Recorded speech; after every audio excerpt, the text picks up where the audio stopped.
Halo Sobat Mentas, Assalamualaikum warahmatullahi wabarakatuh. Jumpa lagi dengan saya Indra Uno di Mentas yang ke-32. Mohon maaf 5 menit terlambat. Saya sambil tunggu yang lain, kita baca yang satu ini dulu yuk.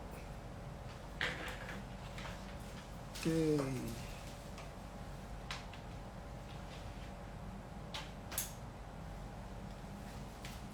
Apa nih bacaannya?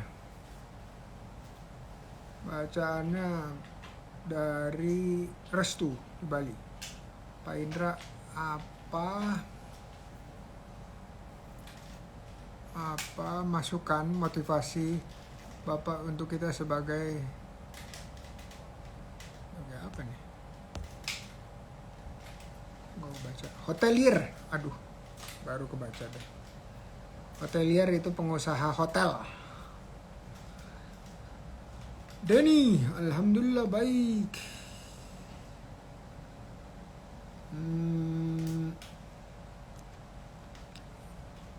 Keren nih. Kalau di Bali nggak pernah salah nih kayaknya nih.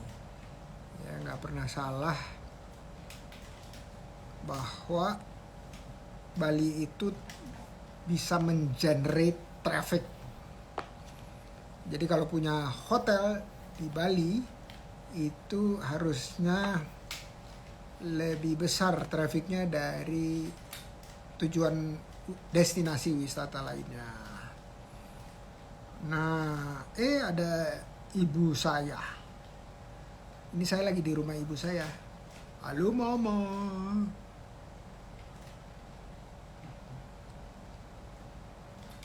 Barakallah untuk mama. Oke. Nah, satu yang perlu kita lakukan sebagai hotelier itu harus menyampaikan informasi sebanyak-banyaknya. Nggak boleh kayak jaga warung. Jaga warung itu apa? Nunggu orang datang. Kalau warung itu advertise nggak? Atau mengiklan nggak? Enggak. Pasang sosmed nggak? Dikit. Sekali-sekali aja. Kirim-kirim WA nggak? Atau email-email? Enggak juga. Jadi nggak boleh seperti kantor pos gitu ya. Nunggu orang datang untuk ngirim surat atau nunggu orang datang untuk beli perangko. Emang masih ada zaman gini perangko? Masih. Ya, jadi kuncinya adalah supaya untuk bisa meningkatkan transaksi harus ada, kan omset mau naik nih para hoteliers.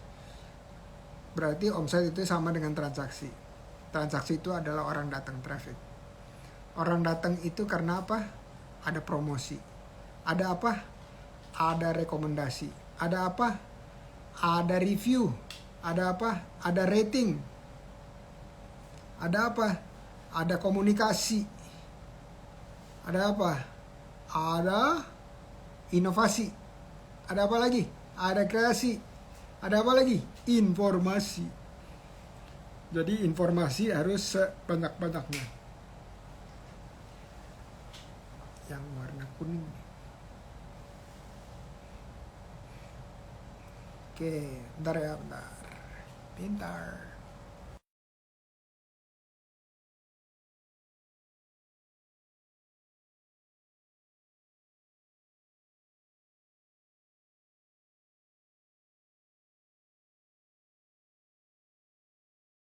Oke, sorry. Barusan supaya mukanya nggak gelap sebelah harus ada lampu lagi sebelah satunya.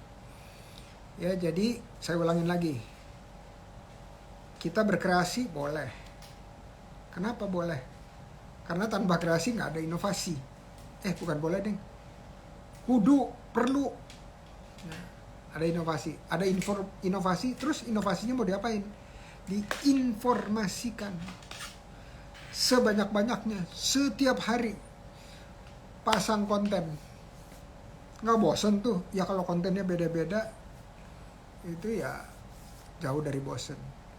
Udah itu terus abis informasi, kolaborasi dengan siapa? Dengan influencer-influencer atau orang-orang yang pernah datang ke kita, dimintain reviewnya. Di mana?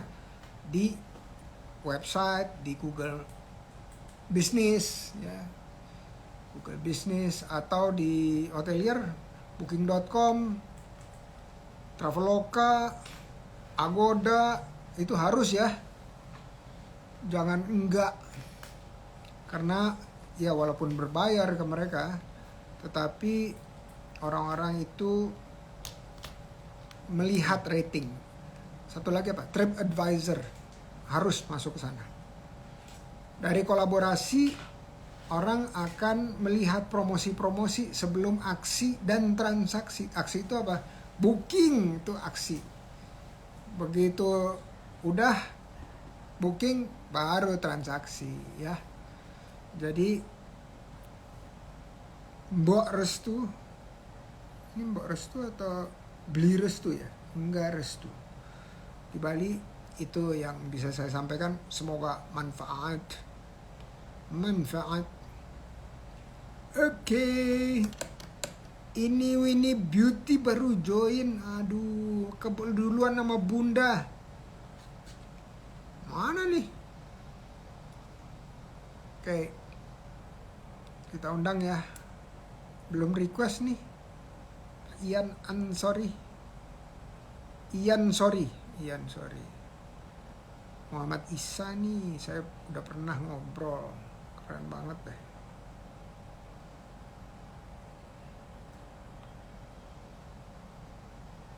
Oke.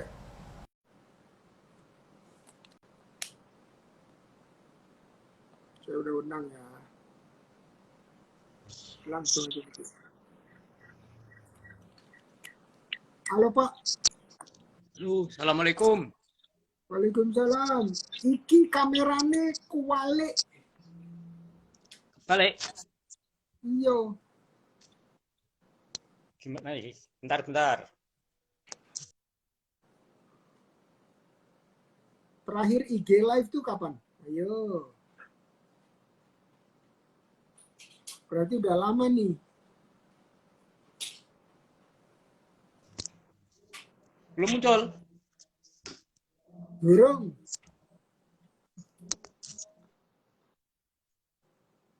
Dipencet yang itu yang ada gambar panah. Gambar panahnya. Gambar panahnya bulat gitu. Udah kok. Tapi mukanya gak ono.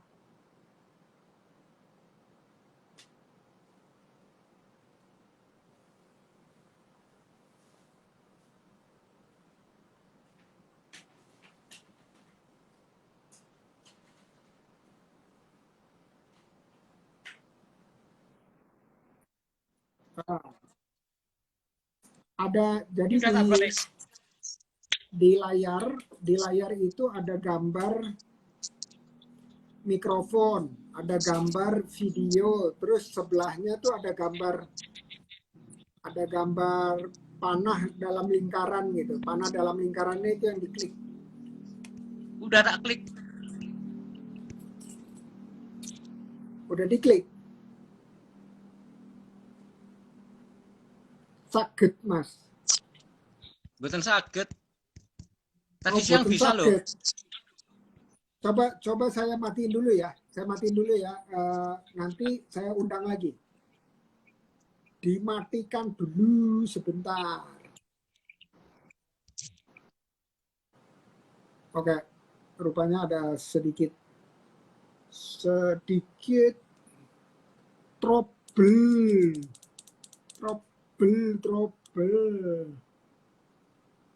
Troublenya karena kameranya nggak bisa diputar.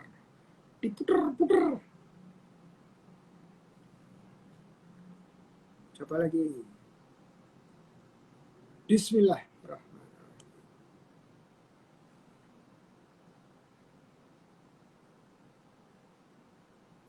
Oke. Ya, Nah, iki apa iki? ya, Gantengnya kelihatan, Pak Isa. ya Pak, ya Prof. Assalamualaikum. Waalaikumsalam warahmatullahi wabarakatuh. Tapi gelap ya, peteng.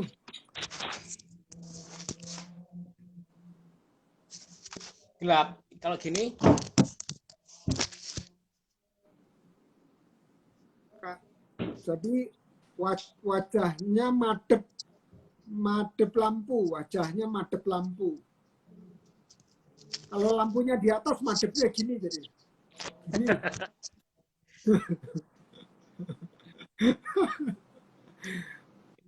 Punya HP satu lagi nggak? eh ada di dalam. Nah, kalau punya HP satu lagi, senternya nyalain terus sorot ke TV. Kalau mau diambil, nggak apa-apa. Gini Biar gimana? gantengnya tambah pol. Ini udah kelihatan belum? Wes, tapi kelihatannya dari sini ke atas saja. Gimana tuh? Dari kalau dari Udah sini ke terang? bawah ketutup ketutup ini lampunya kan dari atas. Kalau dari atas dia sampai sini aja terangnya, sampai kening. Ini lebih terang ya? Ah, tapi ini muter-muter nih, Bentar. loading loading. Udah Prof. Udah terang ini. Oh ya ya. Tapi masih loading ya? Duh, saya bisa nangkap jelas ini. Iya, tapi dari Pak Isa ke saya loading. Ah, ini bagus, keren. Ya. Tapi masih kata Winnie, Pak Haji jangan banyak gerak. Itu signal kurang stabil. Ini saya di depan WiFi loh, Prof. Wifi ya? Ya, Mungkin wifi-nya kenceng tapi isinya kosong gitu nggak bisa ya? Mungkin nggak? barusan kemarin diisi. Ya udah, oke. Nanti kalau terlalu berat kita matiin videonya. Nggak apa-apa. Ya, Oke, apa kabar Pak? alhamdulillah. Baik, Prof. Jakarta Masih gimana? ingat nggak? Baik, alhamdulillah. Masih ingat terakhir ketemu kapan? Terakhir ketemu di kantor ya. November kalau nggak Waktu salah tahun 20. tahun Tahun 21 di kantor. tahun lalu. Bukan, 20. November Oh, 20 yang di kantor. iya, maksudnya itu melalui IG Live kan? Enggak, ketemu langsung di kantor kan meeting. Oh gitu. Itu tadi tak kirim fotonya ke Mbak Winnie. Aduh, saya nggak dikirimin sama Winnie. Hmm. Winnie, ya apa Win? Maksud saya Oh supaya iya ingat waktu, saya kirim fotonya. Ada iya Pak iya iya Iim, betul. ada Bu Esti. Waktu itu kita ngobrolin apa ya? Ngobrolin proyek itu yang di Kalimantan Timur yang ketahanan pangan itu. Oh iya iya iya betul betul. Ya. Oke, ini yang omset hariannya naik terus itu ya? Bukan? Omset bulanan. Ya, macam-macam Prof itu dari sumbernya macam-macam. Oh, masya Allah. Ini kalau katanya kalau muncul di mentas ini saya harus berikan selamat dulu nih. Barakallah. Karena artinya omsetnya 3 bulan terakhir naik, naik dan naik. Begitu saya lihat omsetnya, Masya Allah, keren Pak Isap, keren. Suara saya aman ya? Kurang kenceng tapi bisa didengar. kurang kenceng ya? Tunggu, Ya, bentar. tapi Tunggu sebentar. Cek. Gimana? Sekarang lebih bagus? nah lebih jelas. Oh, iya. Ternyata tadi lubangnya mic ketutup.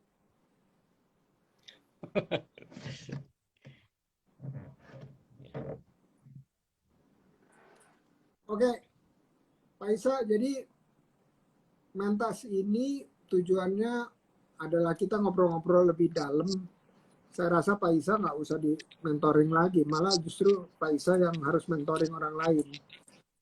Terakhir ketemu atau ngobrol dengan Coach Esti kapan tuh, Pak Isa? Udah lama banget ya. Saya pandemi itu nggak ke Jakarta sama sekali kok. Hmm.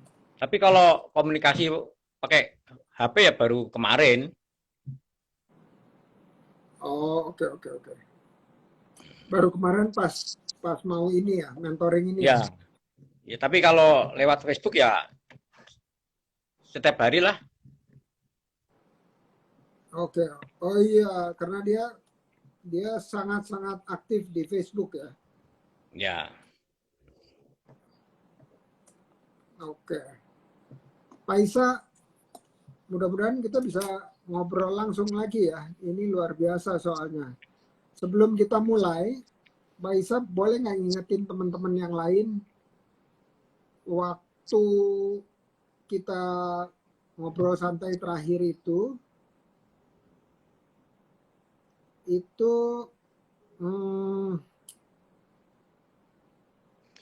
waktu itu ngobrolin waktu apa?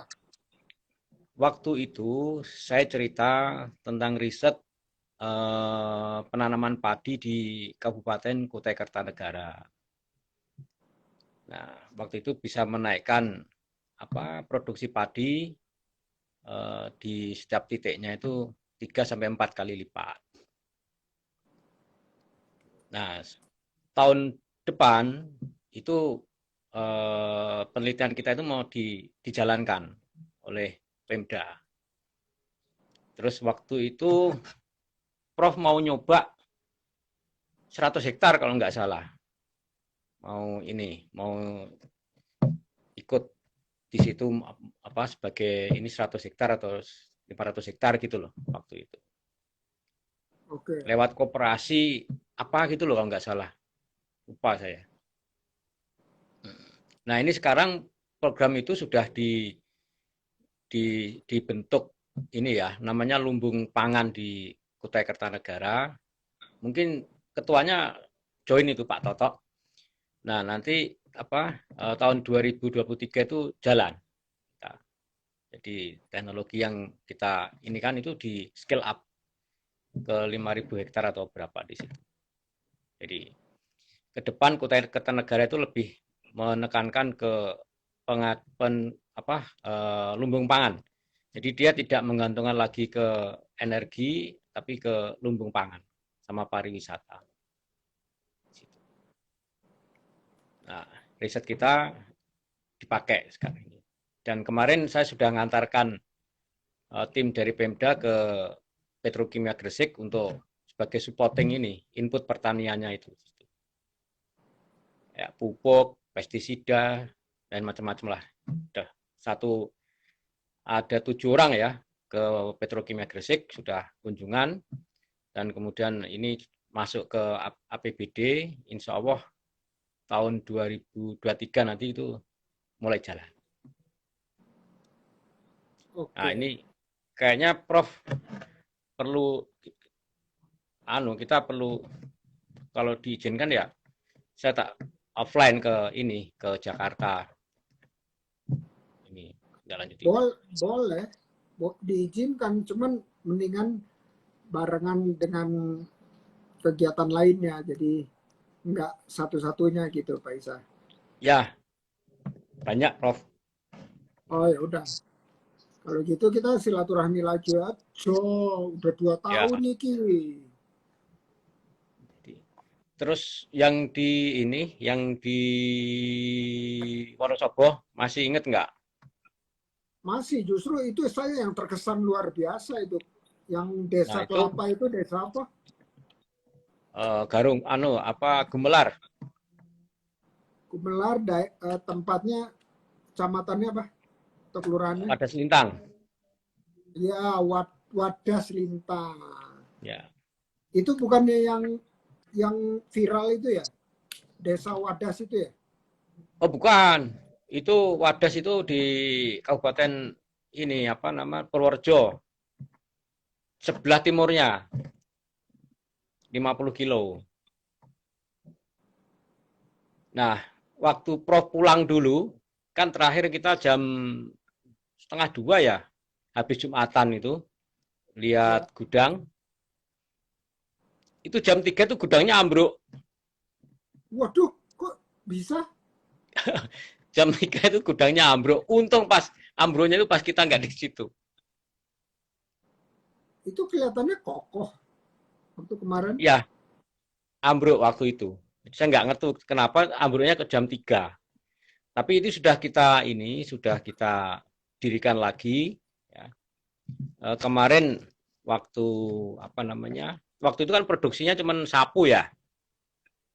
Ya. Sekarang kita setelah kita berdirikan lagi, kita bikin ini apa namanya? Kokomes. Jadi yang serat pendek kita bikin kokomes. Kokomes itu kayak jaring-jaring dari sabut kelapa, tali sabut kelapa yang digunakan untuk reklamasi tambang. Kemudian dia di bawahnya di reklamasi tambang, terus di pembuatan jalan dipakai di situ, terus mengatasi tanah longsor segala dipakai juga di situ. Itu lebarnya 5 meter, panjangnya 25 meter itu satu biji. Itu saya sudah kirim fotonya juga tadi. Nah, jadi kita sudah kembangkan dari industri untuk aplikasi rumah tangga kita kembangkan ke ini yang lebih luas. Jadi untuk reklamasi tambang, untuk dasar jalan, ya, sama untuk mencegah tanah longsor. Jadi dasarnya itu prinsipnya kan sabut kelapa itu bisa menyerap air 10 kali lipat dari beratnya dia. Dengan itu diserap air, maka dia bisa untuk apa? Kalau untuk jalan ya supaya nggak ambles dan sebagainya. Reklamasi hutan, reklamasi lahan tambang bisa untuk menghisap air, menghisap racun dan sebagainya. Terus tepungnya kita gunakan untuk bikin media tanam khusus untuk greenhouse. Media tanam dicampur dengan kompos, sekam padi dan lain sebagainya. Jadi sudah berkembang bukan kerajinan lagi tapi sudah ke arah industri ya di situ. Oke. Pada saat pandemi itu sempat nggak bisa jualan. Sama sekali. Ya, tapi saya pertahankan tetap pabriknya jalan. Entah duit dari mana, nggak ada karyawan yang saya hentikan, ya tetap jalan produksi biasa. Cuman numpuk stoknya. Entah duit dari Jadi mana, ya nggak ada pokoknya mas. penjualan sama sekali. Nggak ada penjualan Kenapa? sama sekali. Nggak ada Nggak ada sama sekali. penjualan sama sekali.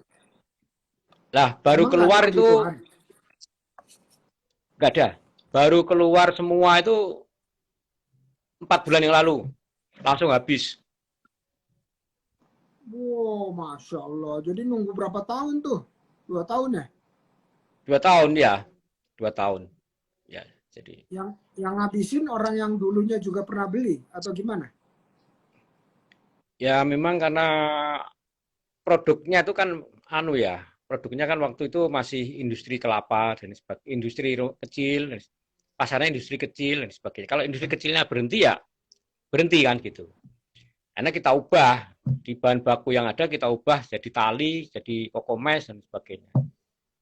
Keluar kemarin, gelondong-gelondong bertruk-truk keluar semua. Udah kosong lagi gudangnya sekarang. Ya cuma sempat menggeh-menggeh kita nahan 2 tahun itu enggak apa, tapi ya tetap saya cuma ingat pesannya Bang Sandi, nomor 1 harus tetap hidup ya gimana caranya tetap hidup gitu ya. Dapat honor ngajar ya masukin situ gitu ya. Dapat honor ini masukin situ. Dapat duit dari mana masukin situ semua. Tapi yang penting karyawan nggak ada yang PHK di situ. Ya.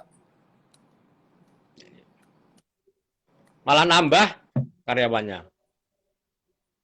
Masya Allah, Alhamdulillah.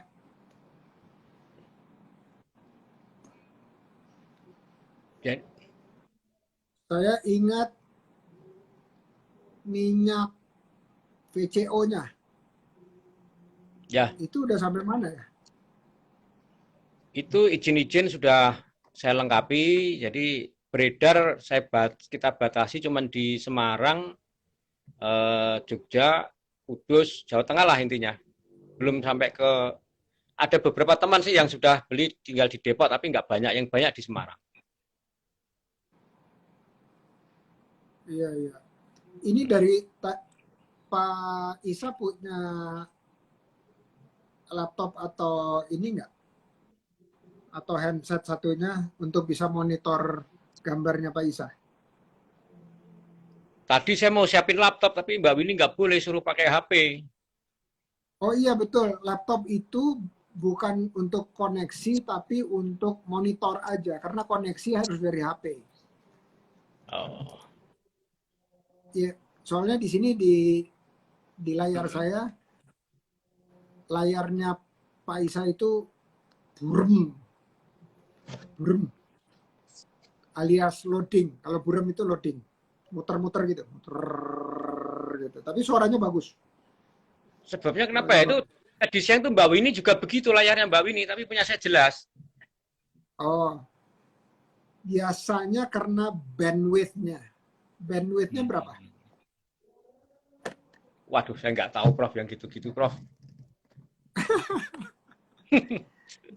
Jadi ngetes bandwidth itu pakai pakai kita sebutnya speedtest.net. Jadi kita ke website terus makanya itu kalau ada handset satunya tinggal klik di website speedtest.net udah itu terus lihat kecepatan wifi kita berapa bandwidthnya. Biasanya kalau rendah dia menghasilkan efek loading dan blur.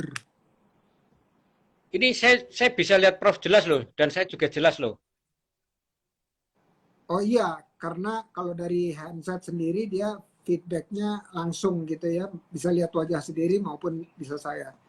Tapi di layar handphone saya gambar Pak Isa itu ada, tapi muter-muter. Nah, saya cek di monitor di laptop, kalau di sayanya muter-muter berarti di laptopnya burem. Begitu saya buka laptopnya betul burem atau di handset lain. Coba ya kita lihat ya. Nanti saya liatin lewat HP saya. Semoga bisa lihat. Oke. Coba kita cek dulu. Kita cek Pak Isa, Pak Isa. Coba ya. Ini apa nih? Ini nama IG-nya Ian Ian sorry, Ian 0811. Sorry. Ian Sorry.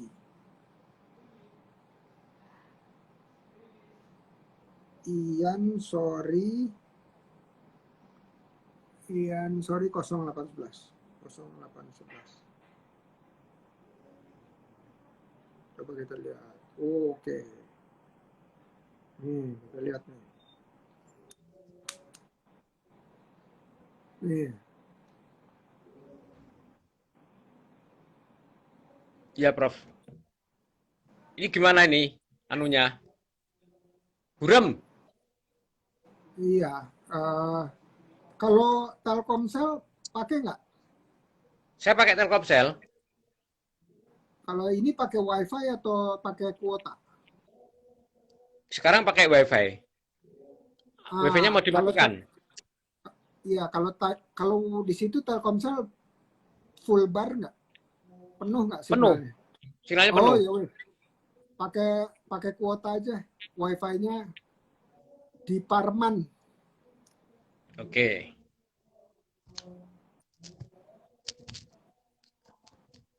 Oh ini langsung gerak, langsung gerak.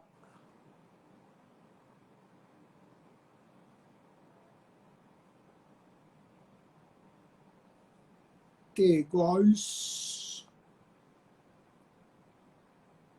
Mantep. Loh, kok minta bergabung? Coba lihat. Aisyah kemana nih, Aisyah? Halo, Aisyah. Halo. Oh, hilang. Sebentar, saya klik lagi.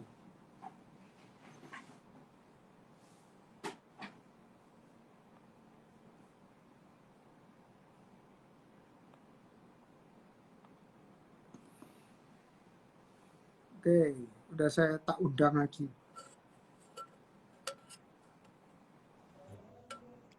Udah jelas, Prof. Wah, P. Keren. Ini dia dari tadi ke pakai kuota. Wince. Oke, jadi teman-teman sekalian, Pak Isa ini usahanya di bidang yang terkait dengan agro-agroan gitu deh. Ya Pak Isa ya? Ya, ini kita fokusnya ke vegetable oil, pangan sama ini apa energi terbarukan. Oke, nah lalu, yang bulan lalu ya, coba saya lihat ya. Bulan lalu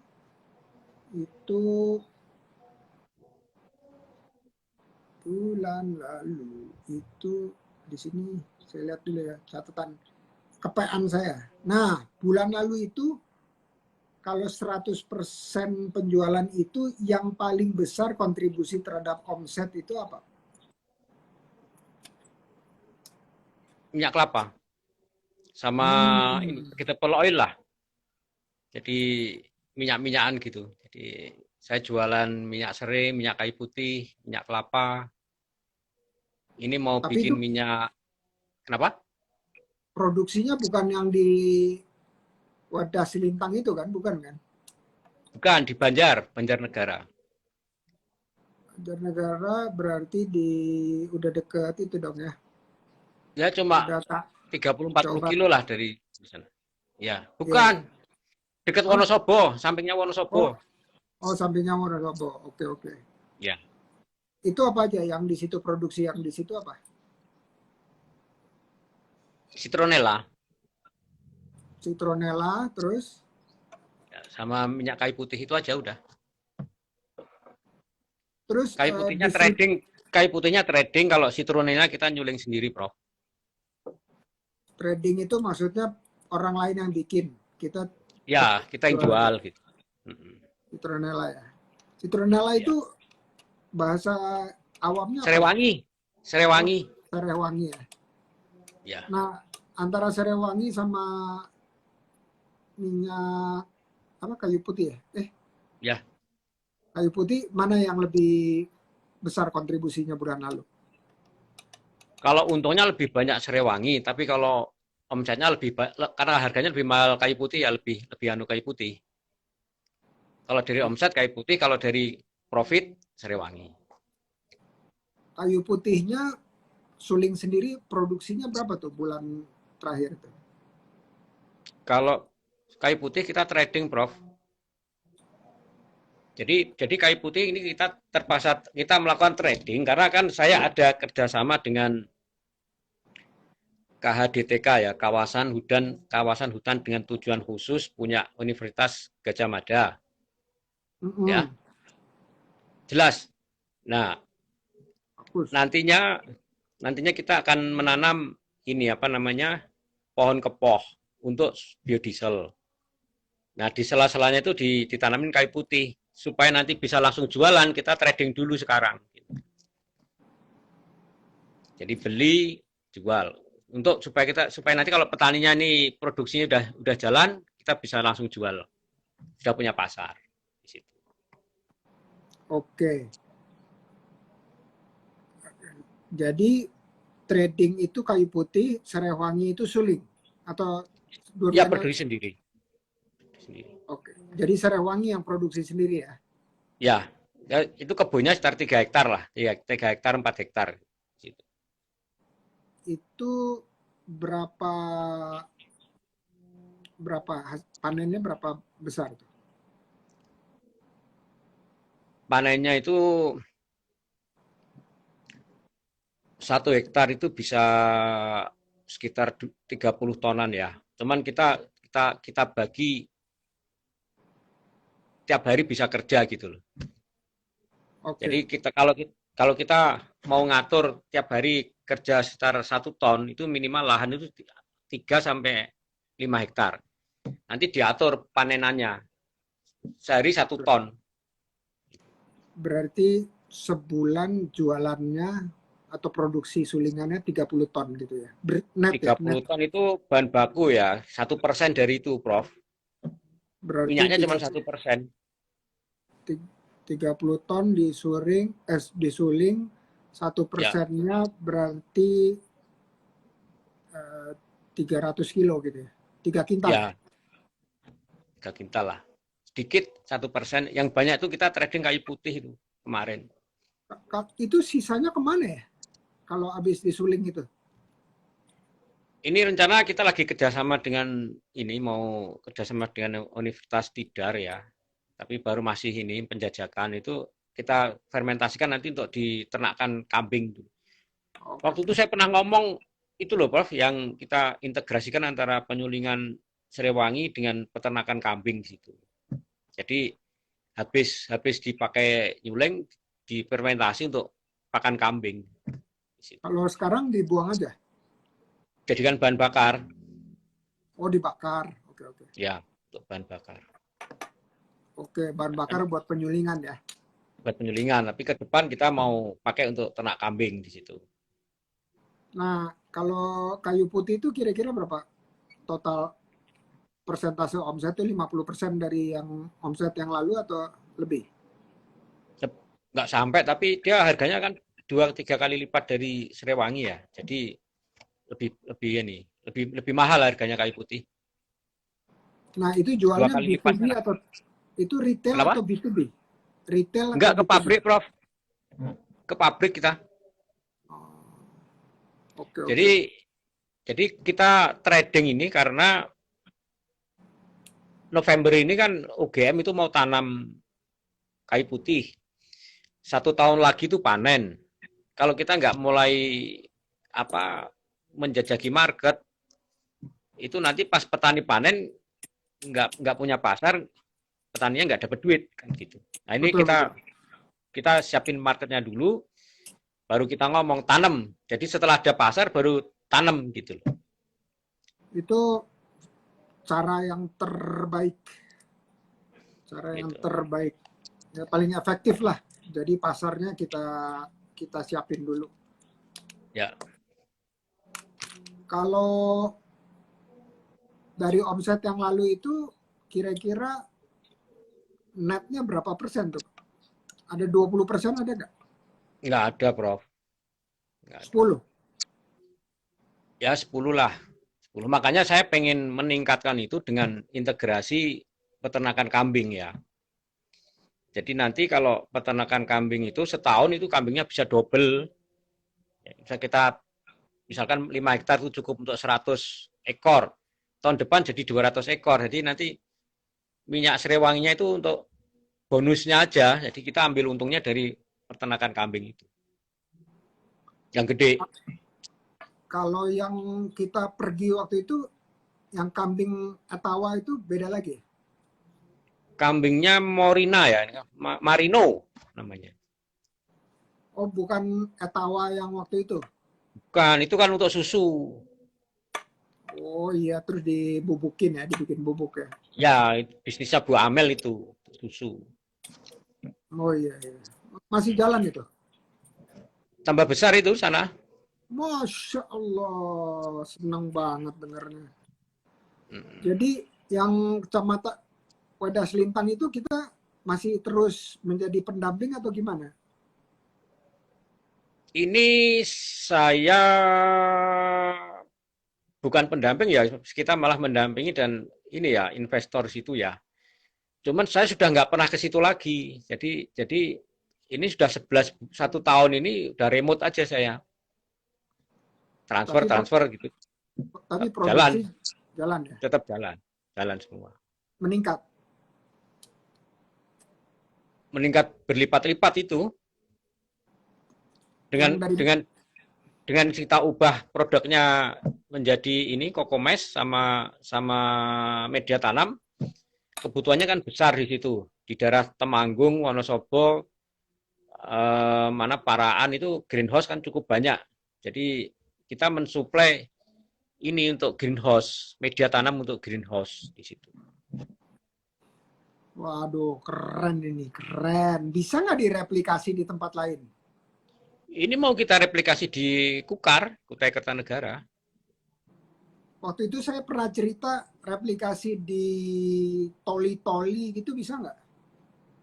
Bisa, karena nanti kalau kalau itu panas tinggal kita kasih blower aja di atas supaya supaya ini nggak terlalu panas di bawahnya. Tapi kalau kalau pakai greenhouse itu kan kegagalan panen itu hampir nggak ada. Oke. Bisa Yang dipastikan mesti ya, panen.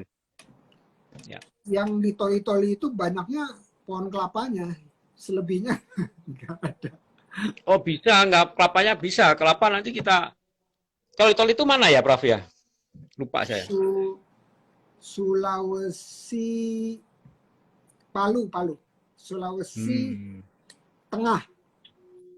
Tapi dari Palu terbang lagi ke utara. Jadi kayak yang ke belalainya itu. Sulawesi itu kan ada kayak belalai gitu di utara. Ya.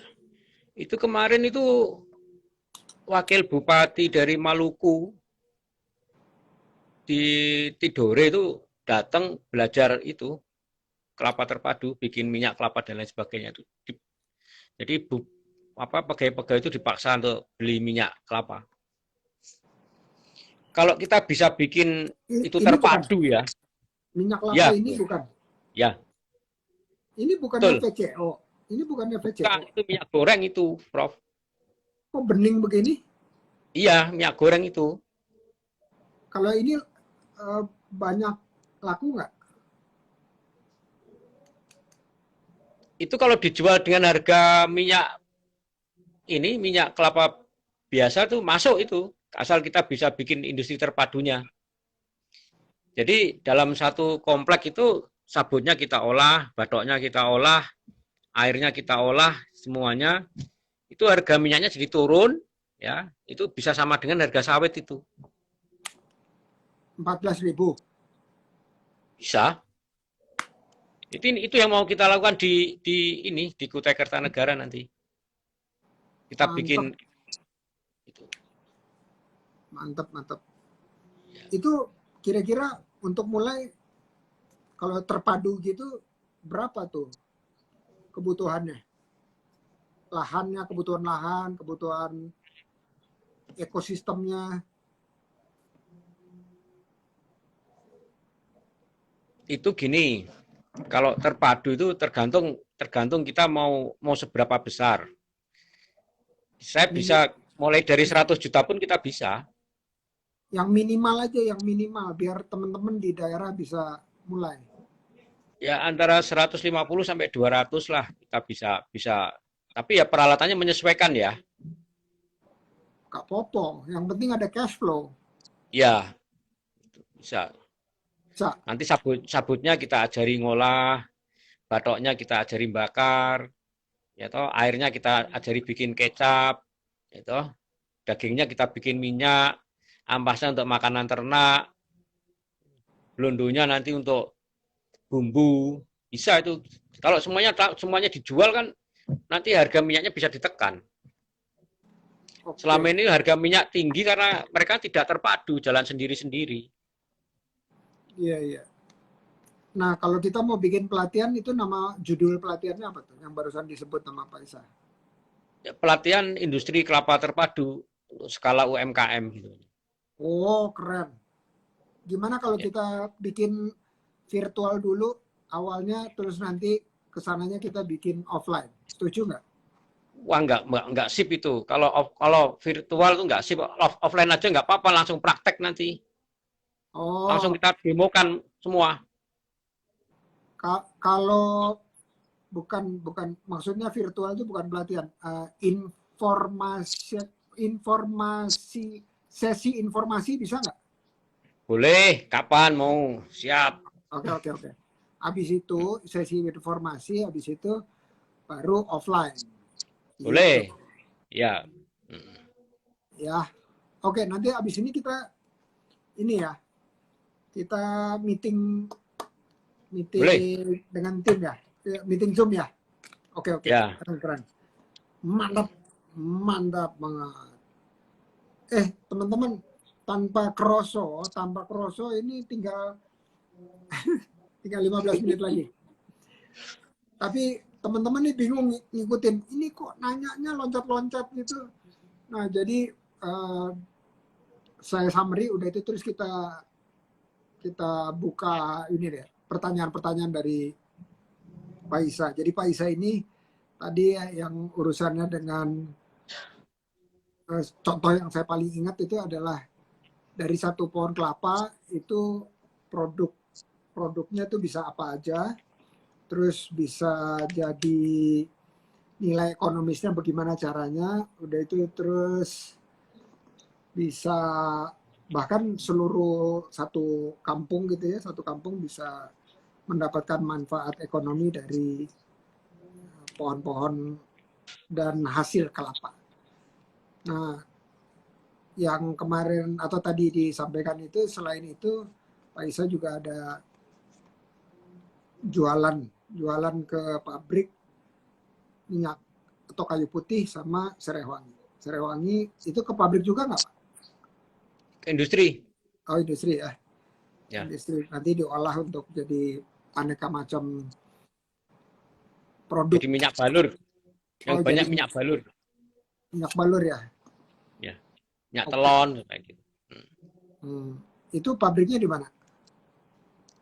Ada di Surabaya yang sama di Surabaya yang kita kirim di Surabaya.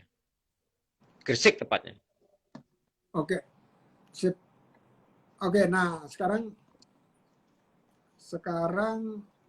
teman-teman giliran Pak Isa nanya saya. Dari tadi saya yang nanya dulu. Silakan Pak Isa. Saya nanya. Iya boleh. Tapi kalau nggak ada pertanyaan nggak apa-apa juga.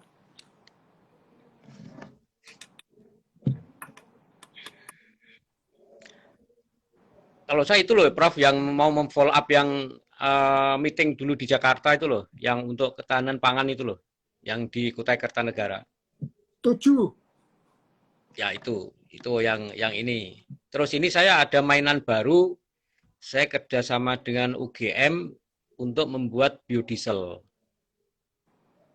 Nah, tapi tanamannya ini namanya tanaman kepoh. Tanaman ini baru berbuah 4 tahun.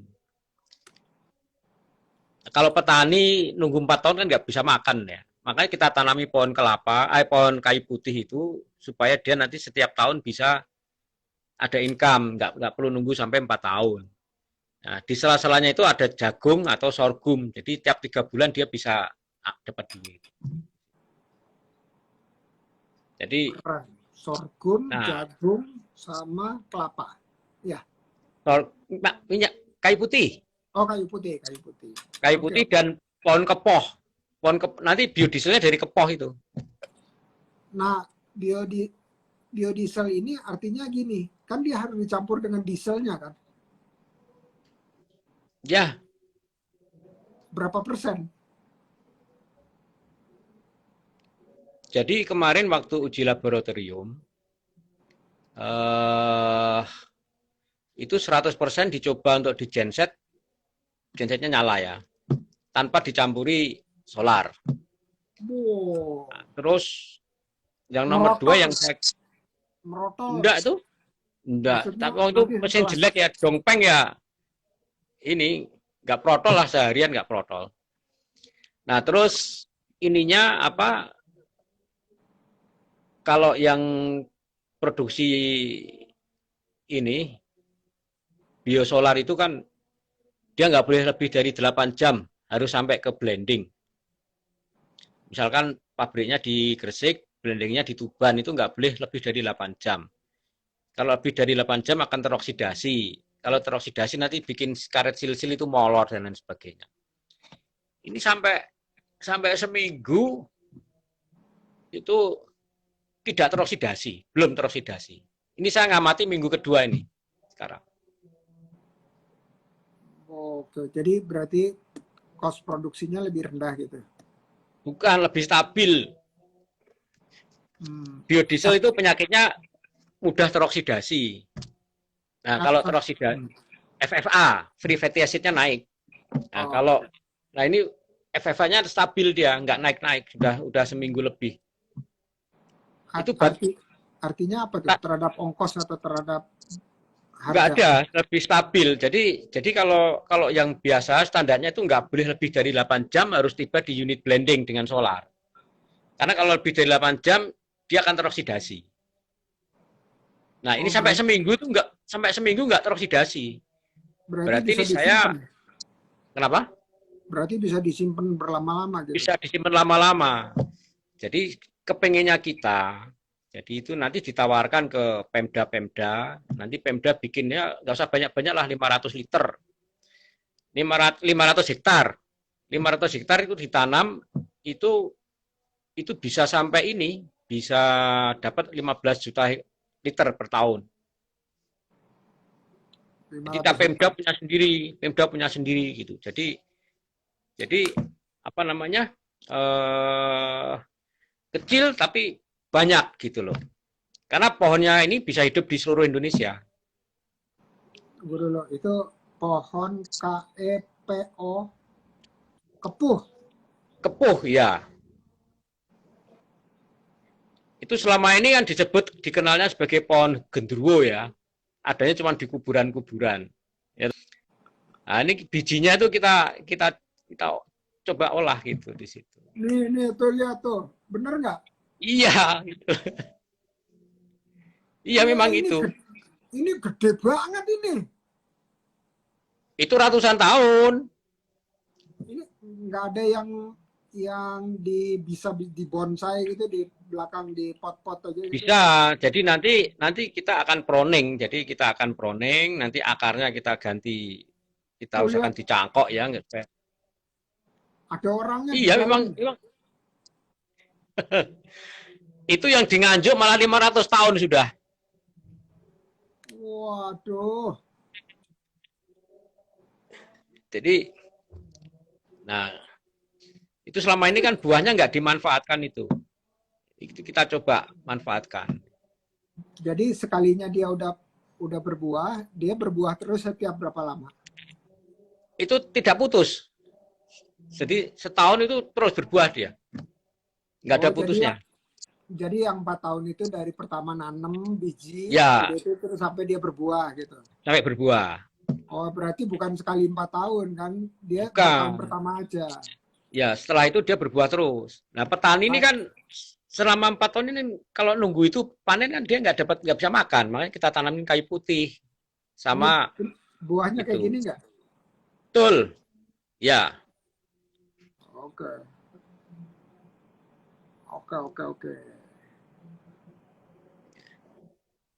Kita sudah nemukan bibit yang paling bagus. Apa tuh? Yang rendemennya paling tinggi. Rendemen untuk selanjutnya dikembangkan sebagai sumber bibit. Rendemen itu ini ya, maksudnya rendemen itu hasil minyak dari setiap bijinya gitu ya? Betul. Jadi rendemennya itu sekitar 30% ya di situ. Ini pohonnya ada di Jawa Tengah. Kita sudah temukan besar-besar. Jadi nanti ini yang akan kita jadikan pembibitan dari sini untuk ditanam. Ini kalau ngelihat ininya doang nggak terlalu besar ya? Itu yang muda itu masih kecil itu. Itu isinya banyak itu, di dalamnya isinya ada 20 lebih itu. Itu kalau itu muda, nanti kalau sudah agak tua warnanya merah, kalau tua warnanya coklat. Nanti setelah coklat itu mekrok. Nah, nanti bijinya akan keluar hitam-hitam. Oke. Bisa ekspor ini? Bisa. Jadi itu bisa dibuat namanya biodiesel rantai bercabang. Nah, Hmm. biodiesel rantai bercabang itu kalau dari biodiesel biasa ya, terus diolah lagi jadi biodiesel rantai bercabang. Biodiesel rantai bercabang itu titik bekunya 11 derajat. Jadi dia bisa dipakai di daerah yang temperaturnya di 11 derajat itu. Gitu.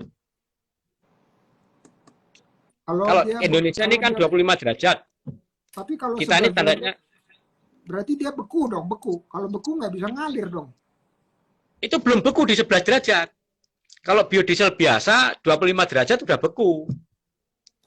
Hmm. Ini sampai 11 derajat dia belum beku. Ya, ya. Jadi dia bisa dipakai di daerah dingin, misalkan ke Jepang, ke Freeport. Freeport itu di bawah juga dingin loh, di bawah. Ya. Australia bisa dipakai. Jadi bisa diekspor gitu.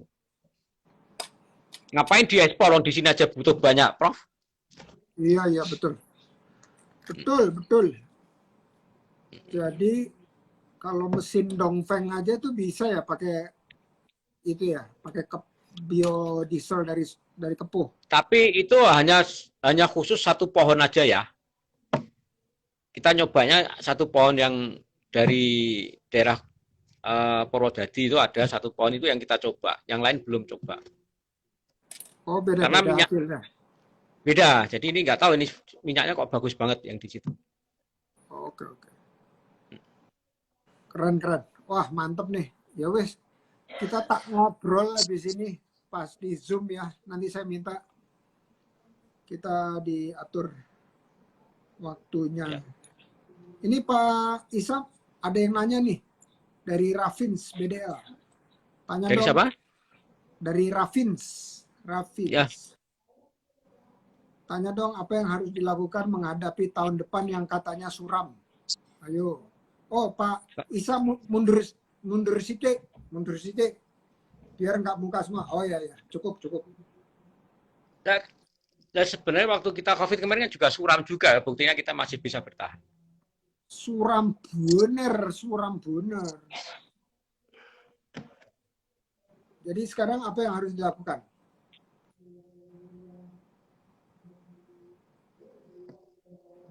Saya, Ya, ya kita ini, saya tuh berpikirnya kalau yang ini ya, yang kecil-kecil itu ya, kalau yang banyak berguguran tuh biasanya yang industri makanan yang kecil-kecil gitu ya. Jadi yang kayak yang kelas 10 juta ke bawah tuh pasti banyak berguguran di situ. iya, iya. Ya paling enggak sekarang ya harus siap-siap apa ya?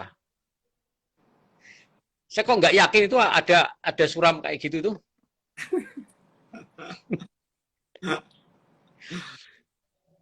Kenapa tuh nggak yakin? Nggak tahu ya. Kemarin itu buktinya kita 2 tahun nggak bisa jualan, ya toh. Tapi juga akhirnya bisa ngasih makan juga ke karyawan. Iya, iya. Saya itu cuma ingat pesannya Bang Sandi aja. Yang penting apa ngapain aja, yang penting tetap hidup. Nah, itu aja. Jadi saya yang ngajar, ya ngajar dapat duit buat bayar gaji. Gitu. Kalau nggak dapat duit, nggak ada duit sama sekali ya jual sepeda motor buat bayar gajinya anak-anak kan gitu. Ya, yang Itu penting yang di mana yang bayar gaji itu? Yang di Banjarnegara atau Wonosobo? Wonosobo itu kan kita 2 tahun nggak jualan itu kemarin. Tapi kan Terus nggak produksi nggak berhenti, jalan terus. Malah jadi karyawannya nambah. yang di stok itu apa? Yang di stok. Yang kita stok itu namanya Koko Bristol. Jadi kelapa itu kalau kita serut, kita ini ada yang panjang, ada yang pendek, ada yang tepung seratnya itu. Yang panjang ini 4 bulan yang lalu ekspor ke Cina. Dibeli, diborong orang, dijual ke Cina semua. Nah, yang Buat apa tuh? pendek, kenapa? Buat apa tuh? di Cina untuk tali kapal, bikin tali kapal. Yang diserut itu apa? Batangnya ya? Bukan sabut kelapanya itu loh. Oh, sabut kelapa. Ya, ya. Iya, sabut kelapanya itu kan kalau kita pisahkan bisa jadi tiga. Nah, yang tepungnya kita bikin media tanam, yang pendek-pendek seratnya kita bikin tali, dari tali kita bikin kokomes, kita bikin apa macam-macam produk kerajinan meja apa segala bisa. Nah, yang serat panjangnya ini diekspor. Namanya Koko Bristol. Oke, oke. Mantep deh. Mantep. Keren banget. Yakinlah itu kalau memang pada suatu saat itu kita nggak bisa jualan sama sekali ya. Tapi kalau asal kita pikiran kita itu mau jalan itu pasti ada. Iya, iya. Itu saya cuma ingat aja pesannya Bang Sandi. Apapun kamu lakukan, boh terserah pokoknya asal hidup itu aja. Masya Allah. Masya Allah. Luar biasa nih. Nah, saya tambahan sedikit buat Raffins.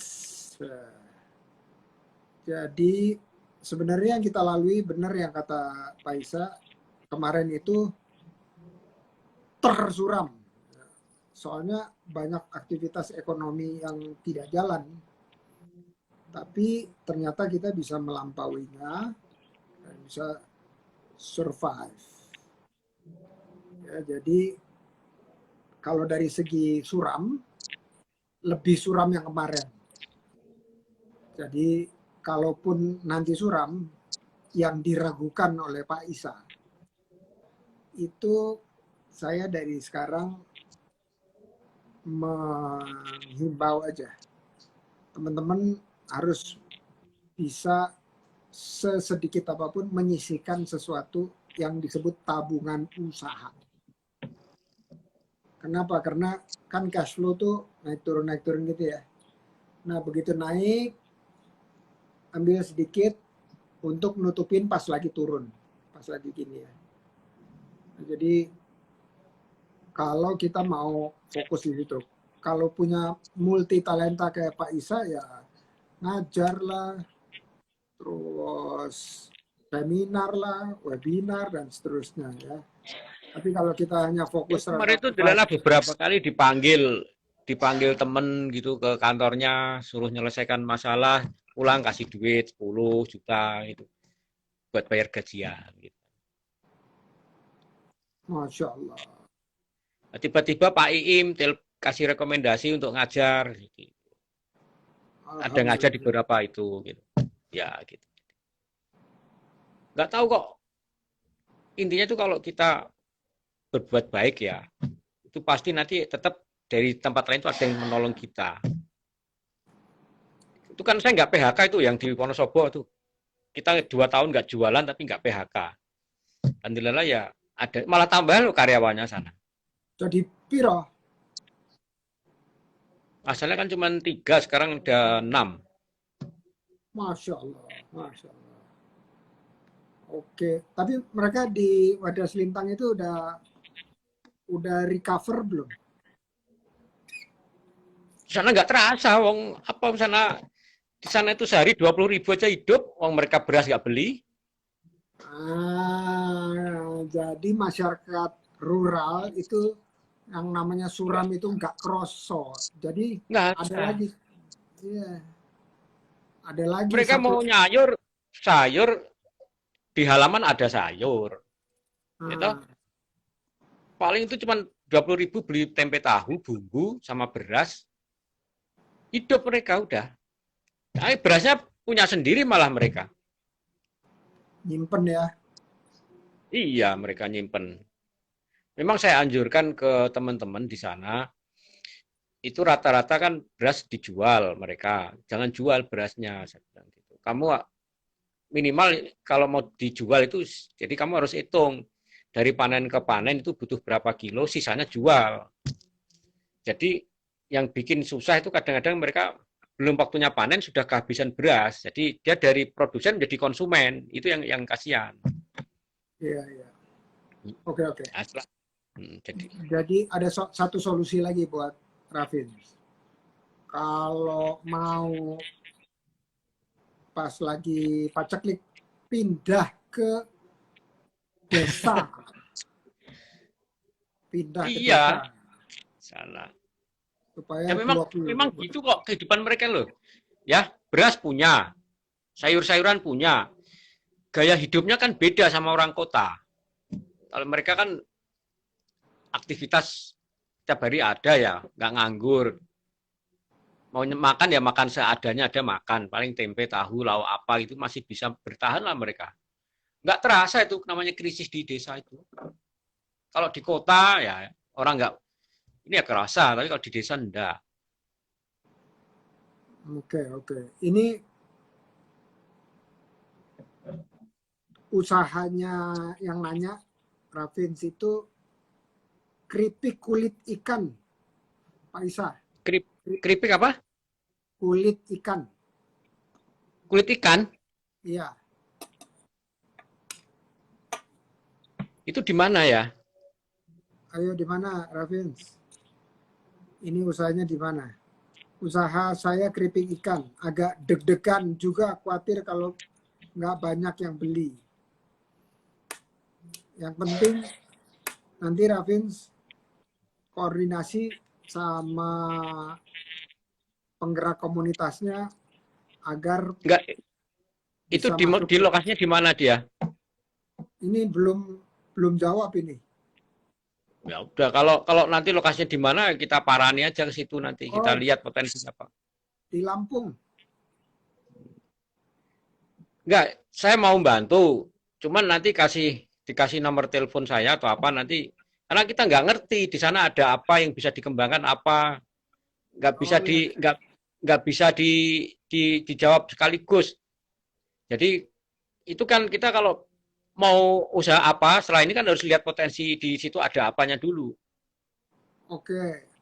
Nanti Mm-mm. kalau gitu terusin Ravins ke coba nomor teleponnya Pak Isa berapa? 08 08131 639 2617. 6392617 Ya,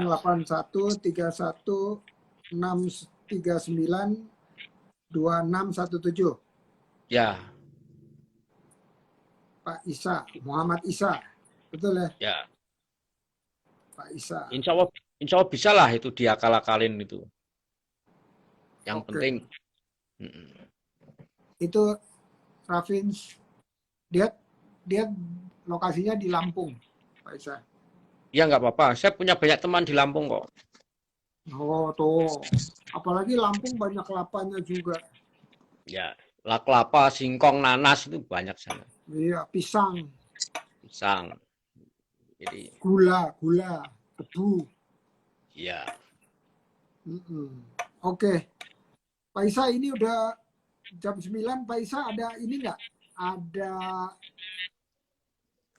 pesan-pesan sebagai kalimat penutup buat teman-teman yang nanti dengerin rekamannya. apa ya? Saya itu ada dua sebenarnya. Yang satu itu bisnis itu bukan soal untung dan rugi. Untung dan rugi itu biasa. Bisnis itu adalah soal surga dan neraka. Subhanallah. Nah, terus nomor dua, hati-hati dalam mencari mitra atau partner. Banyak kegagalan bisnis itu dari kesalahan milih partner. Partner itu bisa supplier, bisa ini apa namanya join ya, patungan, rekanan dan sebagainya itu harus betul-betul hati-hati di situ. Jangan sembarangan orang.